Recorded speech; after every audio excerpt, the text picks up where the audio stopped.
안녕하세요. 주양감리교회를 섬기는 박형민 목사입니다. 오늘은 여러분과 제가 목회 처음 시작했을 때 받았던 말씀을 여러분과 좀 나누길 원합니다. 저는 목회를 생각보다 일찍 시작했습니다. 지금도 젊어 보이실 텐데요. 26살에 처음 목회를 시작했습니다. 그리고 나서 아무것도 모르는 상황에서 어른들을 섬기고 학생들을 섬기며 목회를 시작하고 나니까 처음엔 자신이 있었어요. 찬양도 잘한다고 생각했고 말도 잘한다고 생각했고 이런저런 것에 대한 자신감을 가지고 목회를 하기 시작했습니다. 그런데 곧 목회라고 하는 것이 결코 그것으로 할 수 있는 것이 아니구나라고 하는 사실을 깨닫게 되었습니다. 몇 달 지나지 않아 저의 미천한 갖고 있었던 모든 것들은 이미 다 소진해 버렸고요. 사람들 만나는 것이 두렵더라고요. 목회를 과연 어떻게 해야 되는지, 어떻게 사람들을 이끌어 가야 되는지, 과연 내가 하나님을 드러내고 있는 건지 정말 참 많은 고민이 들었습니다. 그래서 일주일간을 작정하고 기도원에 들어갔던 적이 있어요. 내가 이곳에서 주님이 나를 부르셨다라고 하는 확신이 없이는 내가 내려가지 않겠다라고 생각했던 적이 있습니다.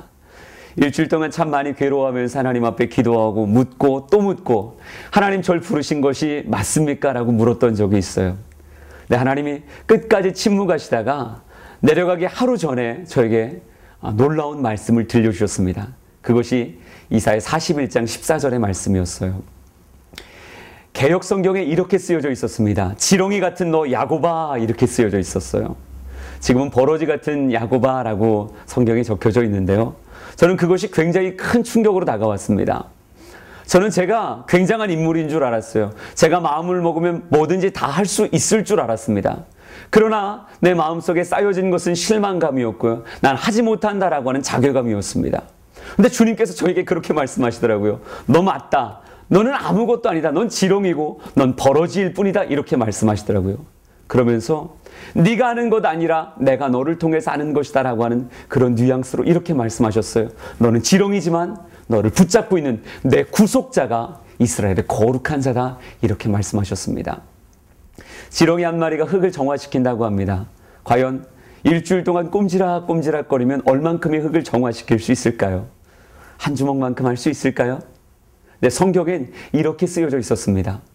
지렁이 같은 너 야곱아, 내가 너를 구속하여 내가 너를 이가 날카로운 새 타작기계로 바꾸리니 큰 산들을 쳐서 부스러기처럼 만들 것이고 작은 산들을 겨같이 할 것이다, 이렇게 말씀하시더라고요. 제가 놀라운 사실을 깨달았습니다. 내가 목회하는 것이 아니라 내가 내 재능과 내가 할 수 있는 그 많은 것들로 끌어가는 것이 아니라 하나님이 나를 사로잡고 있을 때 하나님의 역사가 이루어진다라고 하는 놀라운 사실을 깨닫게 되었어요. 저는 더 이상 제가 하려고 하지 않습니다. 하나님이 나를 붙잡고 하나님 안에서 인생이 펼쳐져 나갈 때 큰 산 작은 산을 겨같이 날려버릴 수 있는 놀라운 하나님의 타작기계가 될 수 있다라고 하는 사실을 새삼스럽게 가슴에 새기게 되었습니다. 저는 우리 사랑하는 로뎀나무의 가족들도 동일한 모습이 되었으면 좋겠습니다. 여러분이 할 수 있는 거 아닙니다. 하나님이 하십니다. 하나님 붙잡고 사는 그 모습이 얘가 날카로운 새 타작기계의 삶입니다. 여러분의 삶을 초대합니다.